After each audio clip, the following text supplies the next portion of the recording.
আপনাদের সম্মুখে কয়েকটি বাচ্চি দাঁড়াচ্ছে। আমাদের প্রাথমিক কোর্সের সিলেবাসে 40টি হাদিস মুখস্থ করানো হয়, আপনারা জানেন। এখানে দেখুন একটা 2 নম্বর পয়েন্ট আছে, 2 নম্বর না 4 নম্বর পয়েন্ট আছে হিফজি হাদিস। তো আমাদের বাচ্চাদেরকে 40টা হাদিস অর্থ সহ মুখস্থ করানো হয়। তো আমরা 40টা হাদিস একজনের থেকেই শুনতে পারি, কিন্তু সেটা বোরিং মনে হবে। তাই আমরা 5টা বাচ্চাকে তুলে নিয়েছি, 5টা বিষয়ের উপরে 8টা করে হাদিস বলবে। আপনারা সকলে জানেন ইসলামের মূল ভিত কয়টি? 1-2 মিনিটে বলার চেষ্টা করছি। দেখুন, আমাদের বাচ্চারা এই যা শিখছে, এটা দিয়ে কিন্তু ওই লক্ষ্যে পৌঁছানো যাবে না যে লক্ষ্যে আমরা পৌঁছতে পারছি। আমরা পৌঁছতে চাচ্ছি একটা আদর্শ সমাজ গঠন করতে। আর সেই আদর্শ সমাজ গঠন করার জন্যে আজকের এই কচি কাচারা যারা আগামীর ভবিষ্যৎ, তাদেরকে যদি সঠিকভাবে পরিচর্যা করা যায়, এই যে মানব চারাগুলো দেখছেন, এগুলো ফুল হয়ে ফুটবে। আর যদি এদের পরিচর্যায় খামতি থাকে, ঘাটতি থাকে, তাহলে কিন্তু এরা কাঁটাও হয়ে উঠবে। তো যদি এদেরকে ফুল হয়ে ফোটাতে চান, একা কারি সাহেব, শুধু মক্তবের শিক্ষক, শুধু এই পরিচালক মণ্ডলী, এদের দিয়ে সম্ভব না। আমাদের সকলকে এগিয়ে আসতে হবে, আমাদের সকলকে, প্রত্যেকটা গার্জেনকে সচেতন হতে হবে। এই বাচ্চাগুলো যাদেরকে দেখছেন, এরা আগামী প্রজন্মের সদস্য, আগামী প্রজন্মের মেম্বার, আগামী প্রজন্মের প্রধান, আগামী প্রজন্মের আইএএস, আগামী প্রজন্মের আইপিএস। কেউ ইন্সপেক্টর হবে, কেউ ইঞ্জিনিয়ার হবে, কেউ ডাক্তার হবে, কেউ মাস্টার হবে, কেউ উকিল হবে, কেউ ব্যারিস্টার হবে। তো এদের সঠিক পরিচর্যা এখনই যদি না করতে পেরেছেন, কালকের আমরা যে স্বপ্ন দেখছি ওই স্বপ্নে পৌঁছতে পারবো না। এরা যা শিখছে সেটার উপরে আমল করাতে হবে। যদি আমল না করাতে পেরেছেন, কালকে কিন্তু যা শিখেছে, যা দেখছেন, সব ভুলে যাবে, কোনো কাজে আসবে না। এই এখানে করাই সুন্দর, এই সুন্দর থেকে যাবে। সেজন্য যা শিখেছে তার উপরে আমল করতে হবে। এদের ইমান এমন মজবুত করতে হবে, সাহাবীদের ইমানের সঙ্গে লক্ষ্য রেখে ওই টার্গেটে এগিয়ে যেতে হবে। এদের নামাজ, প্রত্যেককে নামাজের পাবন্দি করে ফেলতে হবে, যেটা আপনাদের হাতে। গার্জেনরা, গ্রামের মানুষ সবাই মিলে এগিয়ে আসুন। প্রত্যেকটা বাচ্চাকে মসজিদে পাঠিয়ে দিন, প্রত্যেকটা বাচ্চাকে বাড়িতে নামাজ পড়ান, নিজেরা নামাজ পড়ুন, তবে ওদেরকে নামাজ পড়ানো যাবে। ইসলামের যত ইবাদত আছে, ইবাদত সম্পর্কিত প্রচুর হাদিস ওরা বলে যাচ্ছে। এই ইবাদতগুলো আমলের জিন্দেগিতে আনতে হবে। ওদের লেনদেন, ওদের সামাজিকতা, এসব ওরা শুধু পড়ছে। এখন ওরা ছোট মানুষ, ওরা শুধু পড়ছে। কিন্তু এগুলো যদি বাস্তবায়ন করতে না পারি, তাহলে আমরা যে লক্ষ্যে যেতে চাইছি সেই লক্ষ্যে পৌঁছতে পারবো না। আর এটা শুধুমাত্র মক্তবের শিক্ষক, মক্তবের জিম্মাদার আর এই বাচ্চাগুলোকে দিয়ে হবে না। প্রধান ভূমিকা আপনাদেরকে নিতে হবে। কথা আর লম্বা করবো না, আমরা যেটুকু শুনলাম এর উপরে আমল করার চেষ্টা করব। জাযাকাল্লাহু খায়রান ওয়া আহসানুল জাযা। আমাদের সম্মানিত মেহমান জনাব হযরত হাসানুজ্জামান সাহেবকে আমাদের শালিকা মক্তবের পক্ষ থেকে হার্দিক অভিনন্দন, যে তিনি সত্যিকারে তারা মুখনিসৃত অমেয় বাণী আমাদেরকে শোনালেন। আমরা সেই অনুযায়ী আগামী দিনে আমল করার চেষ্টা করব ইনশাআল্লাহ। এখন আপনাদের সম্মুখে শাবানা গুরু, চলে এসো। আপনাদের সম্মুখে কয়েকটি বাচ্চি দাঁড়াচ্ছে। আমাদের প্রাথমিক কোর্সের সিলেবাসে 40টি হাদিস মুখস্থ করানো হয়, আপনারা জানেন। এখানে দেখুন একটা 2 নম্বর পয়েন্ট আছে, 2 নম্বর না 4 নম্বর পয়েন্ট আছে হিফজি হাদিস। তো আমাদের বাচ্চাদেরকে 40টা হাদিস অর্থ সহ মুখস্থ করানো হয়। তো আমরা 40টা হাদিস একজনের থেকেই শুনতে পারি, কিন্তু সেটা বোরিং মনে হবে। তাই আমরা 5টা বাচ্চাকে তুলে নিয়েছি, 5টা বিষয়ের উপরে 8টা করে হাদিস বলবে। আপনারা সকলে জানেন ইসলামের মূল ভিত কয়টি? ইসলামের বুনিয়াদ ভিত্তি কয়টি বিষয়ের উপরে? বলুন, উত্তর দিচ্ছে না কেন? হাত তুলে দেখান, কমসে কম মুখে না বলেন। 5টি বিষয়ের উপরে কি কি বলুন তো? 1, সবাই বলুন। 1 কালেমা, 2 নামাজ, 3 রোজা, 4 হজ, 5 যাকাত। আচ্ছা, এবার আপনাদের কাছে প্রশ্ন, দ্বীনের মূল ভিত্তি কয়টি বিষয়ের উপরে? দ্বীনের বুনিয়াদ ভিত্তি কয়টি বিষয়ের উপরে? কে বলবে? হাতে হাতে প্রাইজ দেব। কে? ওই আমাদের রহমত হাত তুলেছেন। আচ্ছা মাইক্রোফোন নিয়ে যান তো, আর কলেজ মাইক্রোফোন দাও। তো দিনের যে মৌলিক ভিত 5টি বিষয়ের উপরে দেন দেন দেন। আমাদের লোকগুলো কোথায় দাম লাগে। তো সেই 5টা বিষয়ের উপরে 5টা বাচ্চা দাঁড়িয়েছে, যেটা অত্যন্ত গুরুত্বপূর্ণ। বলুন। ইমানিয়াত, জি মুআমিলাত, জি আখলাকিয়াত, জি মুআশিরাত, জি আর হচ্ছে নামাজ। আর একটা আছে ইমানিয়াত, আমালিয়াত। জি জি না, একটা একটা একটা একটা গুলোচ্ছে, একটা গুলোচ্ছে। ইমানিয়াত, আমালিয়াত, ভাষাগত ভুল হোক অসুবিধা নেই, সব মিলিয়ে গুলিয়ে গুলিয়ে হলে হবে 5টা। বলছি ইমানিয়াত, জি আমালিয়াত, জি মুআমিলাত, জি মুআশিরাত, জি আখলাকিয়াত। মাশাআল্লাহ, সঠিক উত্তর। দেন, প্রাইজ দিয়ে দেন। তো ওই যে ইমানিয়াত, ইবাদত, লেনদেন, সামাজিকতা, আচার আচরণ, আমি বাংলা বলে দিলাম। ইমানিয়াত, ইবাদত, লেনদেন, সামাজিকতা, আচার আচরণ, 5টা বিষয়ের উপরে 5টা দিনের মৌলিক মূল ভিতের উপরে 40টা হাদিস বাচ্চাদেরকে মুখস্থ করানো হয়েছে। এখন আপনাদের সম্মুখে পরিবেশন করছি। তোমরা সকলে একসঙ্গে প্রথমে হিফজ হাদিস কাকে বলে বলো। হিফজে হাদিস প্রিয় নবী সাল্লাল্লাহু আলাইহি ওয়াসাল্লামে বর্ণিত কথাবার্তা এবং তার কৃত কাজ সমূহকে হাদিস বলে। আর হাদিস মুখস্থ করাকে হিফজে হাদিস বলে। শুরু করো। হাদিস নম্বর 1, ঈমান সম্পর্কিত। আদ-দীন ইসলাম, অর্থ দিন খুব সহজ সরল। হাদিস নাম্বার 2, ইবাদত সম্পর্কিত। মিফতাহুল জান্নাতিস সালাহ, অর্থ বেহেশতের চাবি নামাজ।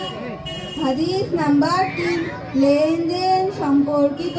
মান ওয়াশা ফালাইসা মিন্না, অর্থ যে ব্যক্তি প্রতারণা করে সে আমাদের অর্থাৎ মুসলমানদের অন্তর্ভুক্ত নয়। হাদিস নাম্বার 4, সামাজিকতা সম্পর্কিত। আসসালামু ক্বাবলাল কালাম, অর্থ কথা বলার পূর্বে সালাম করো। হাদিস নাম্বার 5, আচার আচরণ সম্পর্কিত।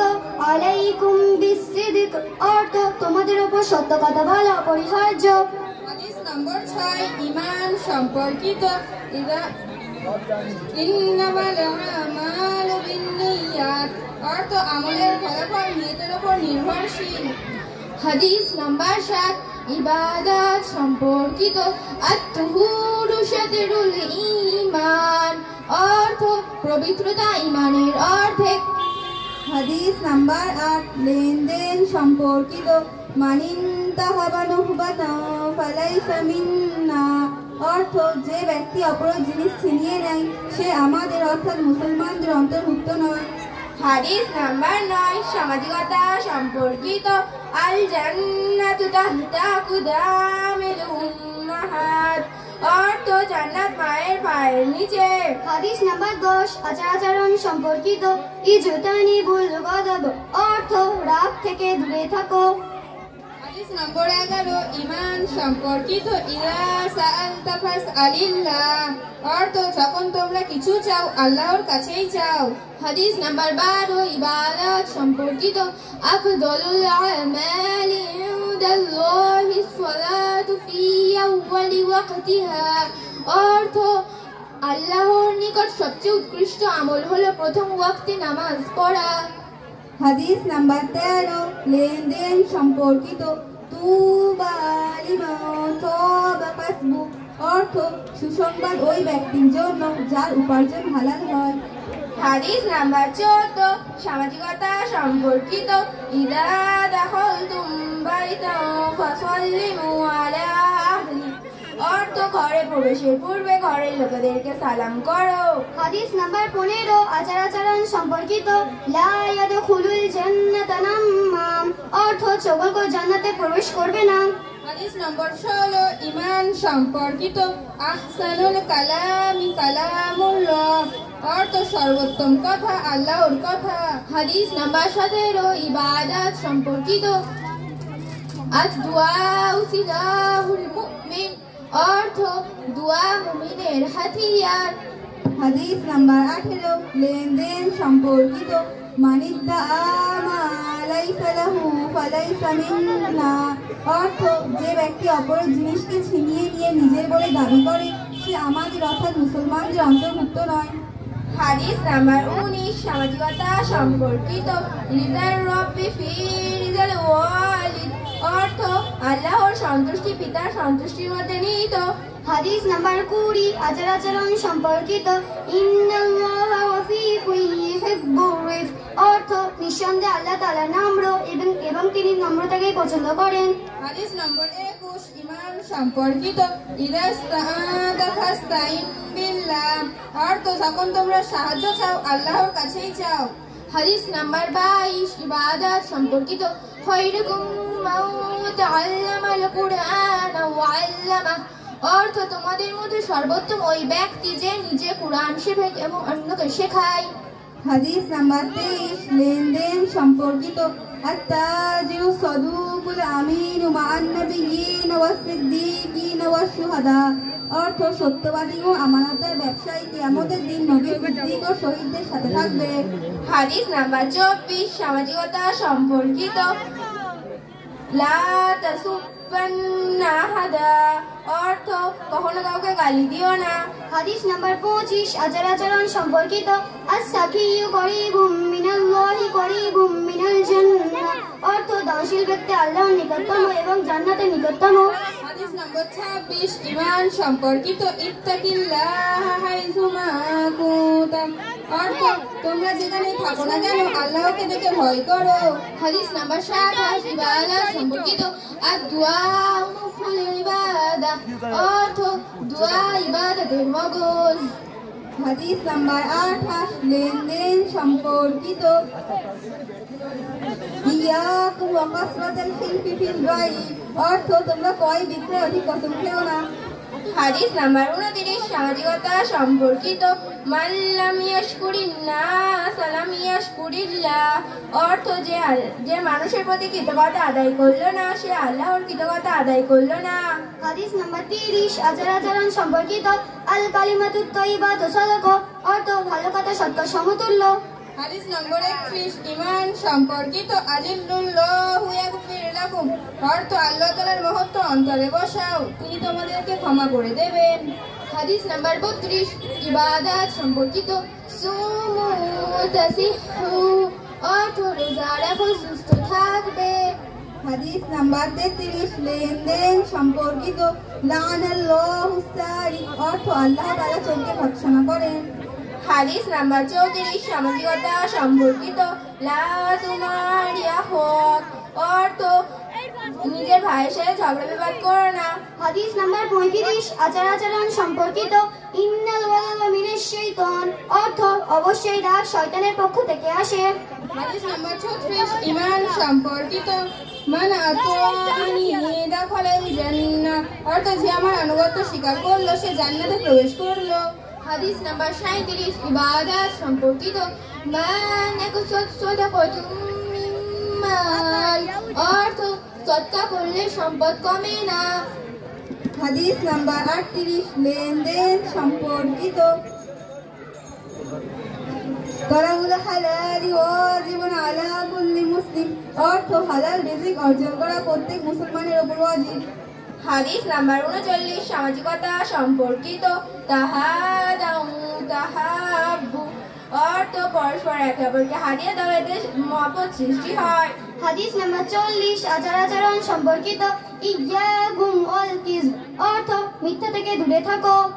আসসালামু আলাইকুম ওয়া রাহমাতুল্লাহি ওয়া বারাকাতুহু। ওয়া আলাইকুম আসসালাম ওয়া রাহমাতুল্লাহি ওয়া বারাকাতুহু। মাশাআল্লাহ মাশাআল্লাহ জাযাকাল্লাহ। দেখুন আমাদের এই বাচ্চারা এরা ফিফথ ইয়ার কমপ্লিট করলো, সামনে বছর এরা সিক্সথ ইয়ারে পড়বে ইনশাআল্লাহ। তো 40টা হাদিস আপনাদের সম্মুখে অনায়াসে 5টা বিষয়ের উপরে শুনিয়ে দিল। তোমরা যাও।